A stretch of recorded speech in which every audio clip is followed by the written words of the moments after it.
Episode 166. I believe achieving success in the outdoor biz is dependent upon embracing the outdoor lifestyle and learning from outdoor leaders that came before you. If you agree, then listen up for tips, advice, and hacks about growing or starting your career in the outdoor biz. My name is Rick Sayes. Welcome to the Outdoor Biz Podcast. Are you planning to create or launch an event? Listen in as Jason Waicunas from PCT Days tells us how he did it. But first, if you're thinking about starting your own podcast for your brand or passion project, I've created a free cheat sheet outlining 10 fundamental steps to create and launch your podcast. It has everything you need to know about planning, creating, and launching. Head over to ricksayes.com and download this free resource today. On this episode, Jason Waicunas tells us how PCT Days grew from a small group of hikers hanging out swapping stories into an annual multi-day event with hundreds of PCT hikers. Enjoy. Hey, Jason, welcome to the podcast. How's it going? Hey, thanks. Doing pretty good here in Portland, Oregon. The sun is out in May, so that's a plus. Well, hey, that's good for you. I was in the Western Sierra over the weekend. We got 2 inches of snow on Sunday, so crazy. Better you than me. That's right. I guess so. So let's start with how you got into the outdoors. What was your first exposure to the outdoors? Yeah, as a kid, I was fortunate to grow up in the woods of Connecticut, where we had pretty good acreage on our property, 3.5 acre lot that segued into a state park that was 600 acres called Penwood State Park. So, they had a number of hiking trails to go explore. And at a pretty young age, I was allowed to go free range. So yeah. You were a free range kid before there were free range kids. Yeah, before tracking devices and cell phones and leashes and all that stuff you see now. But yeah, I was about 10 years old when I went on my first outing with my oldest best friend, and yeah, we trudged through like a foot of snow, and wow, we did like 3 to 4 miles, which was a lot for a 10-year-old back then. Yeah, right.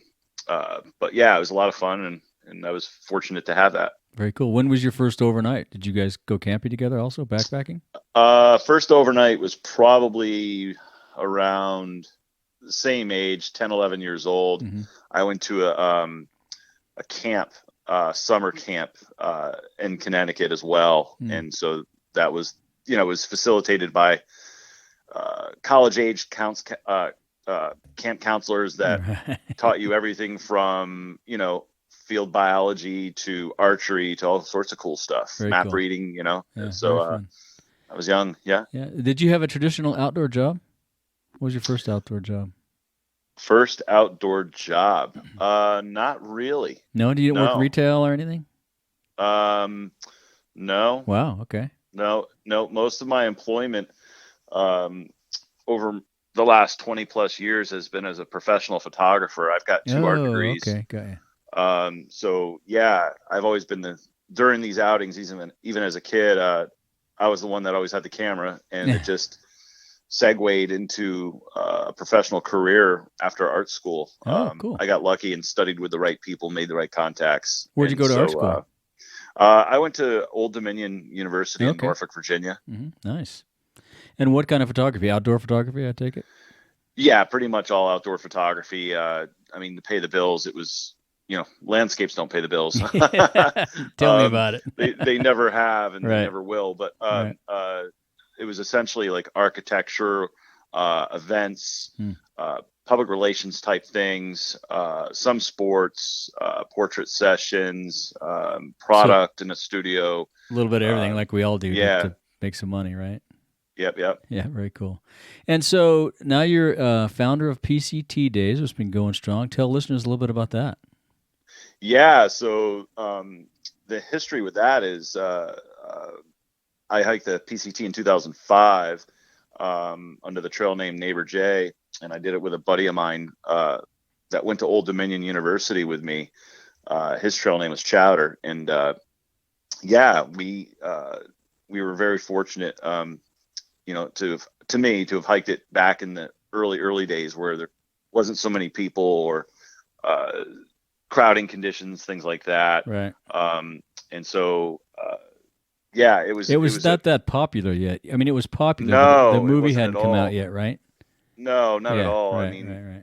if you were hiking the PCT for the first time, people just assumed back then that you'd already done the AT. That was your first throw. And that's still, I think, kind of common today, but no, it was a thing, that I stumbled onto, from my uncle, during a visit to the Pacific Northwest in 2003. We went up to Hart's Pass and, in his truck, which is the highest accessible road in the state of Washington. And I saw a line disappearing off in the distance and said, "What's that?" And he said, "Oh, that's the PCT. If you were to start from this spot, you would go to Mexico." Wow, cool. So being from the East Coast, I didn't really know much about the PCT or anything about it. Right. And over a period of time, in the next year or so, I had been a staff photographer for a multimedia group back in Norfolk, Virginia. And in January of 2004, the entire art department got laid off, and I saw the window of opportunity, and I thought, okay. And I started planning the hike. Cool. And that's how that went. So that's the backstory on hiking. And then as far as the event goes, I moved out to Portland, Oregon in 2007. And this thing started out with just basically a keg of beer, a gas grill, and some through hikers, like a feed, if you will. Down in the Marine Park where the event is now. And in the next few years, some of the sponsors that I were familiar with from my hike said, "Hey, let's come and be a part of something." And no one knew what that something was. They just showed up. There was like 7 of them. Wow. And to this day, most of those guys are still with us. But it was a thing that I didn't really have any professional history of running a festival. So you had it was not a dream of yours to run a festival. It just kind of happened. Yeah. Very I mean, cool. Essentially it was Neighbor Jay's illegal beer party in the gorge. Nice. Just because we didn't have the insurance and permits and all the necessary things. And even the landowner at the time had said, "Fine, just do what you want." But in the year where we saw 1,000 people show up for the first time, I had some phone calls and emails to reply to after that, and they're all positive. But it was the messaging was like, okay, we need to move this in a different direction, and awesome here we are now. But we need to tighten it up. Yeah. And so let's go back to the PCT though. Why did you want to hike it? What was the catalyst for that? Well, it was always being from the East Coast. The Appalachian Trail was in my backyard. Right. I mean, literally, it was just 45 minutes away. Did you hike that through hike that? No. Okay. And I had always heard about it and known of it and hiked sections here and there. But when I made that, as I mentioned earlier, on that visit to the Pacific Northwest, and just, it was kind of a vibe. It was a feeling about it. And I just started doing research, and it just felt like, back in 2005, the number of people that, attempted and completed the hike were probably an eighth of what it is now. And and certainly in comparison to the AT, it was a much less traveled path. And I just wanted more of that wilderness experience. I wanted less people. Right. And so that was the decision behind the why factor of heading out there. Yeah. And so what was the inspiration for the first Neighbor Jay's beer party? I mean, did you just want to help some PCTers hiking through, get some food, or how'd you guys come on that idea? Yeah, so there was a guy at the time working for the Port of Cascade Locks, which is the landowner where the PCT Days now exists. Okay. And and he had said, hey, he had heard about me through somebody. I think it might have been Dana with the PCTA, who's in the same community. And either way, he got in touch with me and said, "Hey, I heard you're, basically connected to this trail community. What do you think of this?" And he was basically talking about making it more than a cookout and all that. And midway through the planning phases, he went off to grad school, and it's not like he left me hanging or anything. Cause it wasn't pro grade or anything, but I was kind of on my own at that point, and I thought, well, shit, I just got to roll with this. Right. And we just kind of let it organically took on all a life fall of into its place. own, huh? Just kind of. It really did. The first 3-4 years, it was just, let's see how this goes thing, and what the feeling is by the community, et cetera. But yeah, again, when we hit large numbers of attendees, this became a huge amount of work. Yeah.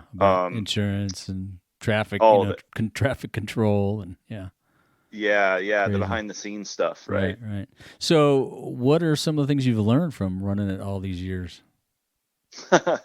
um, Not necessarily about how to at the end of the control, day, not how to control traffic, but some of the other things. no. At the end of the day, like being a festival director, you have a lot of responsibility on your shoulders. Right. And you have to deliver the valuation of what a paid sponsorship is to a brand. Mm-hmm. So right. from the time that a company signs on, I'm responsible for making sure that they get everything they need. And that's a ton of time between emails and phone calls between these brands, meeting with them at OR show. Mm-hmm. So that's that with the sponsors. And then as far as the vendors go, food and beverage, porta potties, there's a ton of whole communication. Logistics, that's got to be crazy. Yeah. And then the insurance. And how many company, people now? How many people show up? We're going to see probably another 5,000 people this year. That's where we want to cap it. Mm-hmm. Everybody's content with that number. The town of Cascade Locks, the event site really can't handle that many people, over that many people in the course of a weekend.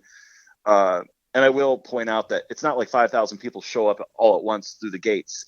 That's a cumulative number of people that come and go. And some people are with us through the whole weekend, and some are just there for a few hours. We have people that come back every year as both attendees, volunteers, sponsors, et cetera, but also some people organically just find out about it by coming off the highway. Right. And how many people are actually through hiking it that end up there at that time? Are there a handful or none or? Oh no, there's a lot. Okay. Like especially last year because of all the fire closures, a lot of people had gotten off trail. So I don't think you can have a consistent number of through hikers, current year through hikers, because each hiking year is different. Yeah. So people are going to be affected by either snow and or fire or what have you. But I had some people go out on the island and they got some rough counts, and they were thinking from last year there was at least 200 2018 through hikers. And then of course you have your past year hikers. Right.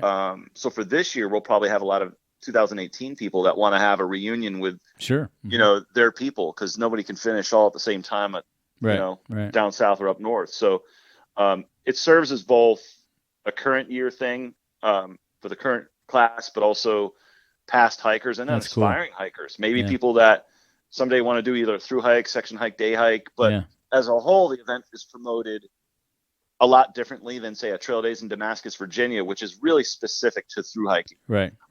This is more of a broader reach to everybody that's interested in car camping, section hiking, day hiking with ultralight gear, midweight gear, etc. And that's one of the beauties of all these trails is you can do a day hike, you can do an hour hike, you can do through hike. I mean, there's all kinds of ways to get on the trail. So that's great.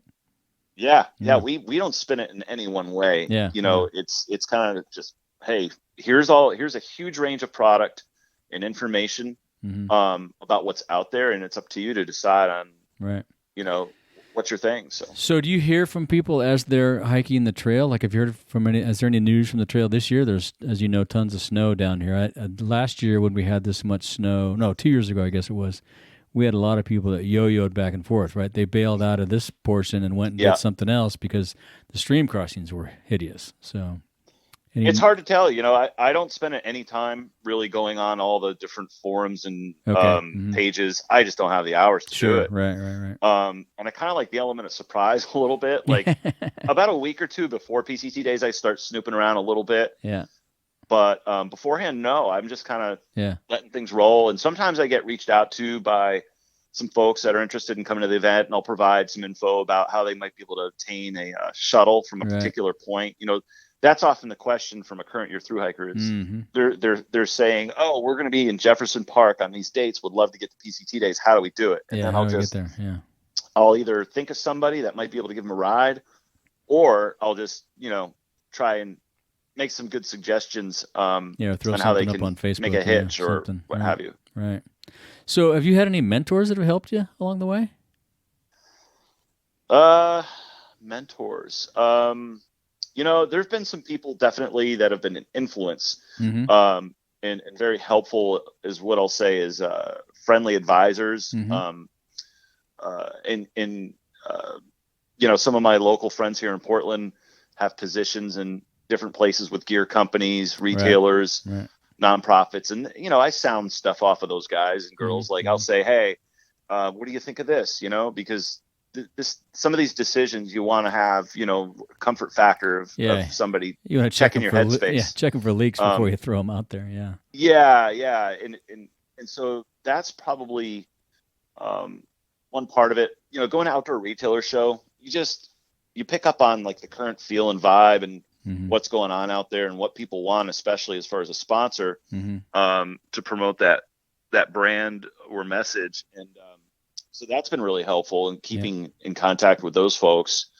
It's cool. It's been great. Yeah. And you work with a handful of nonprofits too, right? You guys.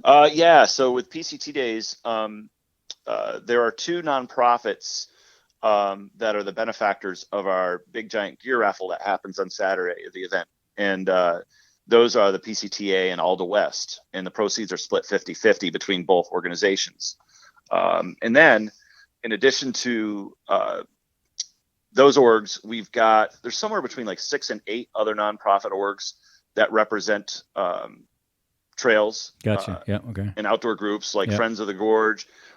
We've got, Washington Trails Association, Pacific Northwest Trail Association, Oregon Desert Trail Association. Who else?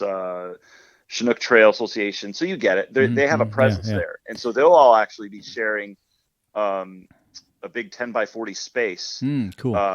To have a kind of a trail org area. And then the PCTA and all the West will be up by the stage area because they're headliners. Well, and that stuff's all on your website. So we'll link to your website in the show notes, and we'll link to all these guys in the show notes too, so people can check it out. Yeah. If anybody wants to have an up-to-date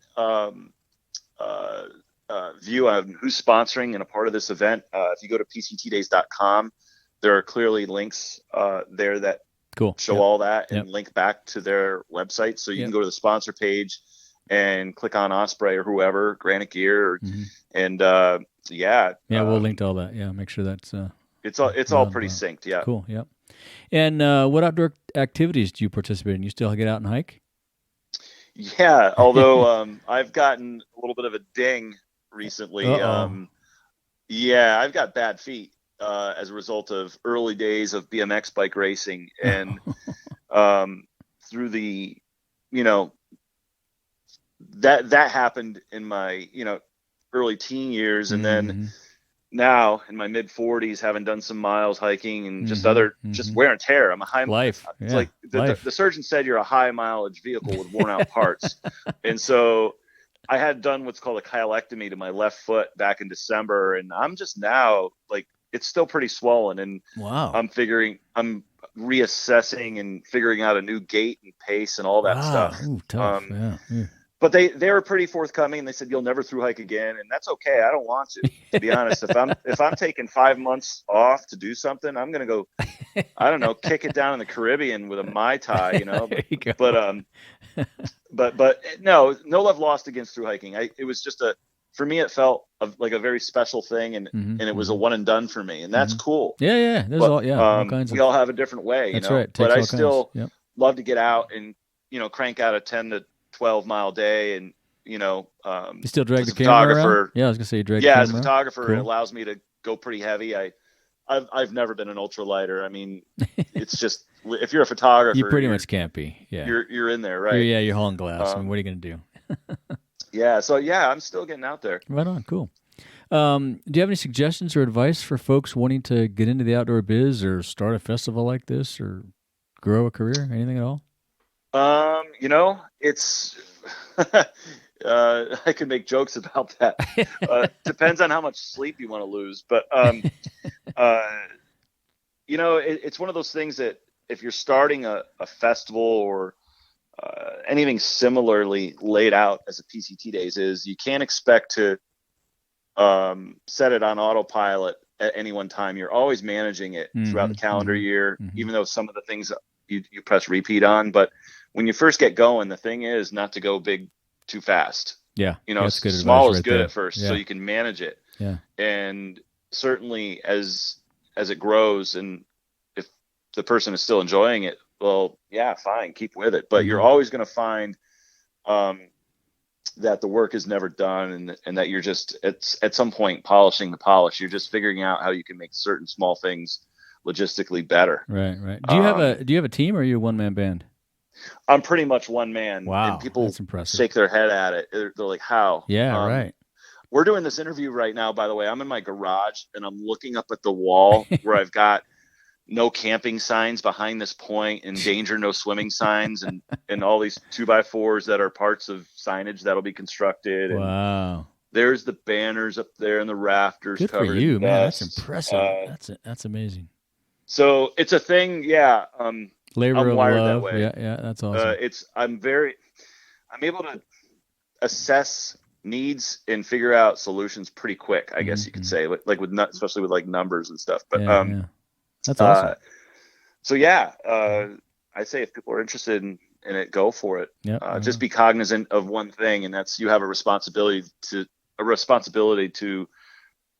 both the enjoyment, but more importantly, safety of the attendees. And that's where, like anything, it's the customer. It's all about the customer, right? It's huge. Yeah. And with liability to the landowner, and some people, PCT Days used to be BYOB. You could bring all your own booze. Oh, wow. We had kegs of beer that were free, and that could get scary. Yeah. It got interesting. I'll say that, especially when it was all on an island at one point. Jeez. But when we saw over 1,000 people coming to the event, that's when the landowner came to me and said, "Hey, look, we can't have people BYOB. It's just, what festival lets you do that? You know what I mean? I get out of control quick. That isn't going to have some problems."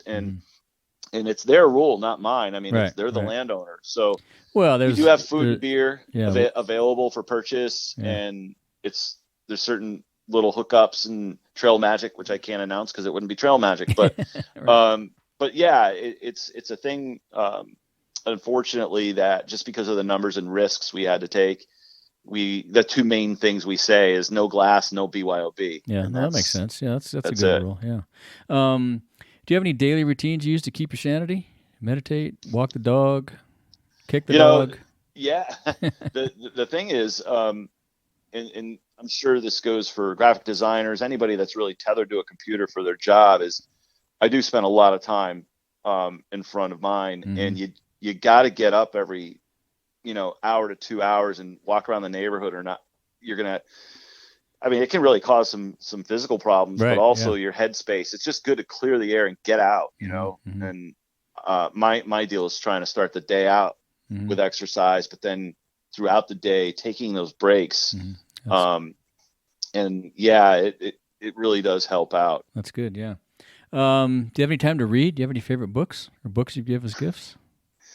Yeah. Or podcasts you listen to, or reading. This is going to sound really, I'm sure people are going to roll their eyes and think I'm more insane than they already do. But I read my first book in nearly 20 years last month. Wow. And people go, "What the hell? That's a little strange." I as a kid until through college, inhaled books. And I read, the way I looked at it, or I could talk about it, is like Forrest Gump. Remember when he was done running? He was done. That was it. Yeah. He ran and he ran and he ran. Well, I read and I read and I read. Yeah. And I got to a point, it was sometime in my early 20s, in college, and I was just done. And I don't know why that is. It's I spend a lot of time with art books, so I'm always looking at design and font sizes and like photography and just graphic design itself, and I engage with stuff that way. And certainly through the internet radio, listen to certain things like podcasts or music or interviews and things like that. Yeah, but so of all the books you've read, do you have a favorite? Can you remember a favorite? Oh, 100%. Jack Kerouac's The Dharma Bums. Oh, great one. Yep, that's a good one. No, and that actually, for anybody that's curious about it or knows about it, that really does paint that picture of wanderlust. I mean, it really does. Yeah. On the road is good too, but for me, Dharma, I think, or any of the Kerouac stuff, really, I mean, that's good. Yeah. I read that at a young, impressionable age, and it's probably struck the wanderlust in me. Yeah, it's awesome. Yeah, I read it for the first time at 13. Oh, wow, you're younger than I was. Yeah, cool. Yeah. What about your favorite piece of outdoor gear under $100? Yeah, mine might be, Yeah, I've seen other people with this too, and it's the classic tiny pocket-sized Victorinox Swiss Army knife. Oh yeah, the tiny one. Yep. Yeah. Okay. Yep. Yeah, that's a good one. That thing is multi-purpose, Yeah. and I used it every single day. Okay, that's a good one. Yeah. I don't think Still anybody's do. ever mentioned that. Cool. Yeah, I like that. Awesome. Yeah. As we wrap up, is there anything you'd like to ask of our audience or say to our listeners? Well, thank you for listening, and hope to see many of you at PCT Days. If you need to reach out for any reason, you can send an email to pctdays@gmail.com. Perfect. We are looking for volunteers starting June 1st. Takes about 90 people to make the event come together. People typically work like 4-hour shifts. You don't have to work the whole time, but those that do get free camping for the whole weekend. Cool. So there's that. And yeah, even if you're just interested in coming out for the day or a few hours, come check us out. So yeah, we're doing PCT Days this year, August 16th through the 18th. And yeah, thank you. Perfect. Yeah, well, we'll link to all that stuff in the show notes, and we'll put that email in there. And well, it's been great catching up. I look forward to seeing you at OR in a few weeks. Yeah, likewise. Here too. Yeah, all right. Thanks, man. Okay. Yeah, Take care. Yeah, bye. If you want more of the Outdoor Biz Podcast, you can subscribe on Apple Podcasts, Google Podcasts, Stitcher, Spotify, or wherever you get your podcasts. Be sure to go to the outdoorbizpodcast.com where you find all the episodes, show notes, and much, much more. Until next time, be sure to make time to get outside.